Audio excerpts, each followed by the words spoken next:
Përshëndetje, unë jam Oriana. Përshëndetje, unë jam Gjemi. Jemi live nga kampusi nëmër 1 Universitetit Marin Barleti. Në kuadër të 16 ditëve aktivizëm kundër dhunës të grave, kemi marrë iniciativën të organizojmë disa emisione radiofonike për të rinjt. Sot, po fillojmë me përcjelljen e mesazhit të sekretarit të përgjithshëm të Kombeve të Bashkuara Ban Ki-moon kundër dhunës me bazë gjinore për vitin 2014. Dhuna seksuale dhe me bazë gjinore është forma më ekstreme e pabarazisë globale dhe sistematike përjetuar nga gratë dhe vajzat.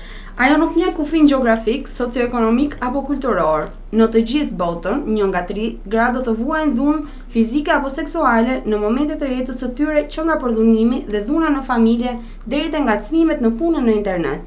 Vetëm gjatë këtij viti, më shumë se 200 vajza janë rrëmbyer në Nigeri. Ne kemi parë dëshmi grafike nga dhunimi dhe skllavëria seksuale e grave irakiane gjatë konfliktit.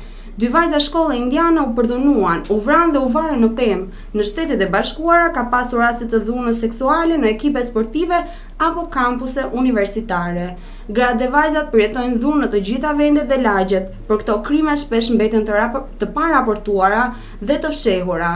Ne duhet t'i japim fund heshtjes. Kjo është arsyeja pse këtë vit Dita ndërkombëtare për eliminimin e dhunës ndaj grave është përqendruar në një përpjekje e nisur nga baza për të rritur ndërgjegjësimin e quajtur bëje portokalli lagjen tënde, Orange Your Neighborhood. Zona është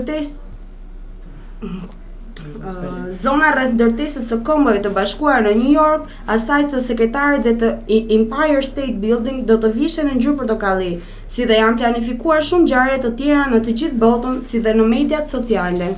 Gjithkush ka përgjegjësi për të parandaluar dhe për t'i dhënë fund dhunës të grave dhe vajzave, duke filluar për sfidimin e kulturës së diskriminimit që lejon atë të vazhdojë.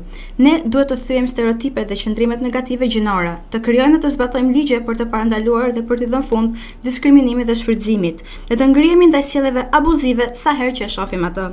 Ne duhet të dënojmë të gjitha aktet e dhunës, të krijojmë barazi në punë dhe shtëpitë tona dhe të ndryshojmë përvojën e përditshme të grave dhe vajzave. Të drejtat e grave mendoheshin dikur si vetëm problemi grave, por gjithnjë më shumë burrat dhe djemt po bëhen partner të vërtet në betejën për fujzimin e grave.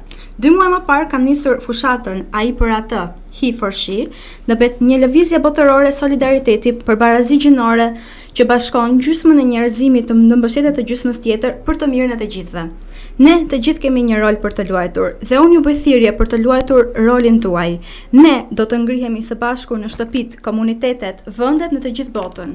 Ne mund të sfidojmë diskriminimin dhe mosndëshkimin dhe të ndalojmë kështu botkuptimin dhe zakonet që inkurajojnë dhe injorojnë apo të tolerojnë trupin botëror të dhunës ndaj grave dhe vajzave.